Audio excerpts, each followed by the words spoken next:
Hi, Bali യാത്രകളുടെ മറ്റൊരു എപ്പിസോഡിലേക്ക് സ്വാഗതം. ബാലിയിലെ പ്രശസ്തമായ 2 ക്ഷേത്രങ്ങൾ സന്ദർശിക്കുവാനാണ് ഇന്നത്തെ എൻ്റെ യാത്ര. ഞാൻ കഴിഞ്ഞ വീഡിയോകളിൽ പറഞ്ഞതുപോലെ ഇന്തോനേഷ്യയിലെ മതം വൈവിധ്യത്താൽ നിറഞ്ഞതാണ്. ഏകദേശം 87% ആളുകൾ ഇസ്ലാം മതം പിന്തുടരുന്ന ഇന്തോനേഷ്യയിലെ ഒരു പ്രവിശ്യയായ ബാലിയിൽ ഏകദേശം 88% ആളുകളും ഹിന്ദുമത വിശ്വാസികളാണ്. ബാലിയിലെ യാത്രയിലുടനീളം റോഡിന്റെ ഇരുവശങ്ങളിലും കാണുന്ന ആയിരക്കണക്കിന് ക്ഷേത്രങ്ങൾ നമ്മെ അതിശയിപ്പിക്കും. ഇവിടുത്തെ ഓരോ കുടുംബത്തിനും വീടിന് മുമ്പിൽ അവരുടേതായ ക്ഷേത്രങ്ങളുണ്ട്. അതുകൊണ്ടാണ് ബാലിയെ ദൈവങ്ങളുടെ ദ്വീപ് എന്ന് വിളിക്കുന്നത്. ദിവസവും 3 നേരം നടത്തുന്ന പ്രാർത്ഥനകളും വഴിപാടുകളും ബാലിയിലെ ഹിന്ദുക്കളുടെ ദൈനംദിന ജീവിതത്തിന്റെ ഒഴിച്ചുകൂടാനാവാത്ത അടിസ്ഥാന വശമാണ്. രാമായണത്തിലെയും മഹാഭാരതത്തിലെയും ഒക്കെ കഥകൾ പ്രതിഫലിപ്പിക്കുന്ന ചിത്രങ്ങളും രൂപങ്ങളും ബാലിയിൽ ഉടനീളം കാണാൻ സാധിക്കും.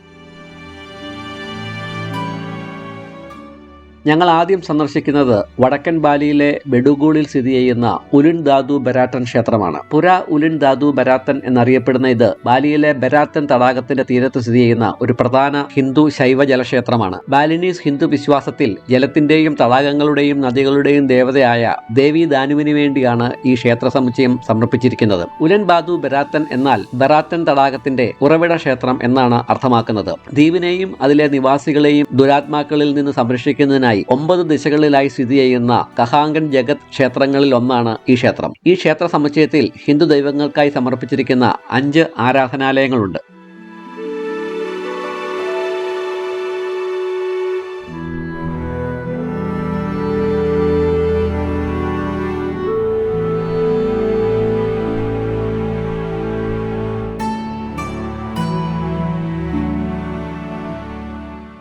ബാലിയിൽ പുര എന്നറിയപ്പെടുന്ന ഹിന്ദു ക്ഷേത്രങ്ങൾ മതിലുകളുള്ള കോമ്പൗണ്ടുകളിൽ സ്ഥിതി ചെയ്യുന്ന തുറന്ന ആരാധനാലയങ്ങളായിട്ടാണ് രൂപകൽപ്പന ചെയ്തിരിക്കുന്നത്. ഭക്തർക്ക് പ്രവേശിക്കാൻ വാതിലുകളില്ലാതെ സങ്കീർണമായി അലങ്കരിച്ച കാൻഡിബറാൻ എന്ന വലിയ ഗേറ്റുകളുണ്ട്. പുരാതന ഗ്രന്ഥങ്ങൾ അനുസരിച്ച് സാധാരണയായി ഈ ക്ഷേത്ര സമുച്ചയങ്ങൾ താഴ്ന്ന മതിലുകളാൽ വേർതിരിച്ച 3 മുറ്റങ്ങളോടുകൂടിയാണ് നിർമ്മിച്ചിരിക്കുന്നത്. പുറത്തുള്ള മുറ്റം മീറ്റിംഗുകൾ, കലാകാരന്മാരുടെ വിശ്രമസ്ഥലം തുടങ്ങിയ മതേതര കാര്യങ്ങൾക്കുള്ളതാണ്. നടുമുറ്റത്താണ് വഴിപാടുകൾ തയ്യാറാക്കുകയും ക്ഷേത്ര സാമഗ്രികൾ സൂക്ഷിക്കുകയും ചെയ്യുന്നത്. അകത്തെ മുറ്റം ആരാധനാലയങ്ങളുടെയും മതപരമായ ചടങ്ങുകളുടെയും സ്ഥലമാണ്. മേരുക്കൾ എന്നറിയപ്പെടുന്ന ഈ ആരാധനാലയങ്ങൾ ഇഷ്ടിക കൊണ്ടുള്ള അടിത്തറയും പഗോഡ ശൈലിയിലുള്ള മേൽക്കൂരയുമുള്ള ചതുരാകൃതിയിലുള്ള ഘടനകളാണ്. ഒറ്റ സംഖ്യയിലുള്ള മേൽക്കൂരകളുടെ എണ്ണം ദേവതയുടെ പദവിയെ പ്രതിഫലിപ്പിക്കുന്നു.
മതപരവും പ്രകൃതിദത്തവുമായ സൗന്ദര്യത്തിന് പുറമെ ഉലുൻ ദാനു ബരാത്തൻ ക്ഷേത്രം പരമ്പരാഗത ബാലിനീസ് ക്ഷേത്ര രൂപകൽപ്പനയും പുരാതന മജാപഹിത് സാമ്രാജ്യത്തിന്റെ സ്വാധീനവും ഉൾക്കൊള്ളുന്ന തനതായ വാസ്തുവിദ്യാ ശൈലിക്ക് പേരുകേട്ടതാണ്. ക്ഷേത്ര സമുച്ചയം 17-ാം നൂറ്റാണ്ടിൽ സ്ഥാപിതമായതാണെന്ന് പറയുന്നുണ്ടെങ്കിലും കൃത്യമായ ഉത്ഭവം കൂടുതൽ പഴക്കമുള്ളതാകാം എന്നാണ് കരുതുന്നത്. ഹിന്ദു തൃത്വങ്ങളായ ബ്രഹ്മാവ്, വിഷ്ണു, ശിവൻ എന്നിവരെയും തടാക ദേവതയായ ദേവി ദാനുവിനെയും ബഹുമാനിക്കുന്നതിനാണ് ഇത് നിർമ്മിച്ചിരിക്കുന്നത്. ബിഡുഗൂളിനടുത്തുള്ള മൂടൽമഞ്ഞ് മൂടിയ പർവ്വതങ്ങൾക്ക് ഇടയിൽ സ്ഥിതി ചെയ്യുന്ന ബരാത്തൻ തടാകം ഈ ക്ഷേത്ര സമുച്ചയത്തെ കൂടുതൽ മനോഹരമാക്കുന്നു. മധ്യ ബാലിയുടെ ഒരു നിർണായക ജലസ്രോതസ്സായി പ്രവർത്തിക്കുന്ന ബരാത്തൻ തടാകം സുബക് എന്ന ബാലിയിലെ പരമ്പരാഗത ജലസേചനത്തിനുള്ള ഒരു കേന്ദ്രമെന്ന നിലയിൽ ഈ ക്ഷേത്രത്തിന്റെ ചരിത്രപരമായ പ്രാധാന്യം വർദ്ധിപ്പിക്കുന്നു.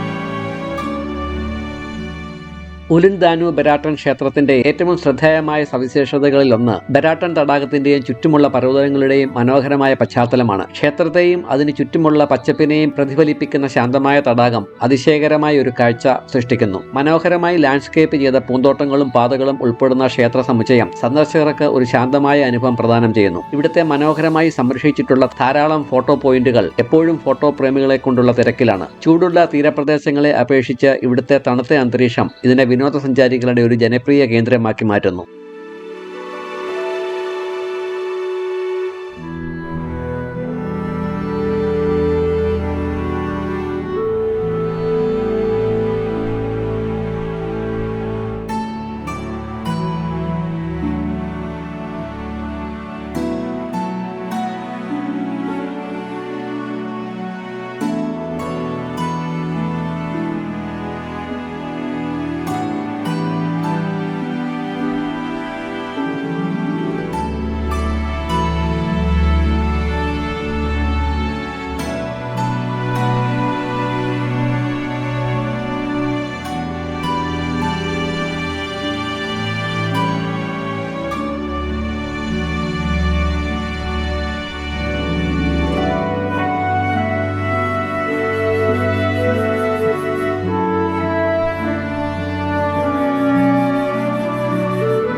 ഉലുൻദാനു ബെരാട്ടൺ ക്ഷേത്രവും തടാകവും ആരാധനയ്ക്കും വഴിപാടുകൾക്കും മാത്രമല്ല, മനുഷ്യരും പ്രകൃതിയും തമ്മിലുള്ള പൊരുത്തമുള്ള ഒരു ബന്ധം ഉറപ്പാക്കുന്നതിനുള്ള ചടങ്ങുകൾക്കും ആചാരാനുഷ്ഠാനങ്ങൾക്കും ഉള്ള ഒരു സ്ഥലമായും വർത്തിക്കുന്നു. അതിമനോഹരമായ സൗന്ദര്യവും സാംസ്കാരിക പ്രാധാന്യവും ഈ ക്ഷേത്ര സമുച്ചയത്തെ തീർത്ഥാടകരുടെയും വിനോദസഞ്ചാരികളുടെയും ഒരു ജനപ്രിയ കേന്ദ്രമാക്കി മാറ്റുന്നു.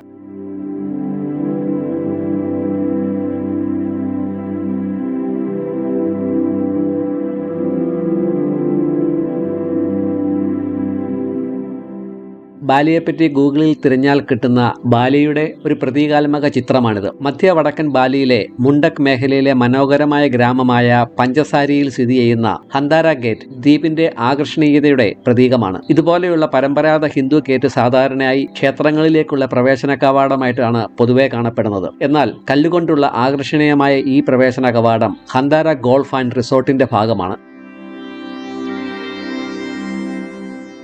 ഒരു പുരാതന നിഗൂഢത പ്രകടമാക്കുന്ന സമൃദ്ധമായ പച്ചപ്പ് നിറഞ്ഞ വനത്തിന്റെ പശ്ചാത്തലത്തിലാണ് ഹന്താര ഗേറ്റ് നിലകൊള്ളുന്നത്. അതിന്റെ മനോഹരമായ രൂപത്തിനും സാംസ്കാരിക പ്രാധാന്യത്തിനും ലോകമെമ്പാടുമുള്ള അംഗീകാരം ലഭിച്ച ഒരു ഗേറ്റാണിത്. സങ്കീർണമായ കൊത്തുപണികളും ബാലിനീസ് രൂപങ്ങളാൽ അലങ്കരിച്ച ഉയർന്ന ശിലാഫലകവും ഉള്ള പരമ്പരാഗത ബാലിനീസ് വാസ്തുവിദ്യയിൽ നിർമ്മിച്ച ഒരു അലങ്കാര ഘടനയാണ് ഈ ഗേറ്റ്. പ്രധാനമായും ഫോട്ടോ എടുക്കാനായിട്ടാണ് സന്ദർശകർ ഇവിടെ എത്താറുള്ളത്. പ്രത്യേകിച്ച് അതിരാവിലെ അല്ലെങ്കിൽ സന്ധ്യയ്ക്ക് വിവാഹത്തിന് മുമ്പുള്ള ഫോട്ടോഷൂട്ടുകൾക്കും ഫാഷൻ ഫോട്ടോഷൂട്ടുകൾക്കുമുള്ള ഒരു തിരക്കേറിയ സ്ഥലമാണിത്. ഇവിടെ ഫോട്ടോ എടുക്കാനുള്ള അവസരം കിട്ടാൻ ടോക്കൺ എടുക്കണം. ഞങ്ങൾ ചോദിച്ചപ്പോൾ 2 മണിക്കൂർ കഴിഞ്ഞ് മാത്രമേ അവസരം ലഭിക്കൂ എന്നാണ് പറഞ്ഞത്.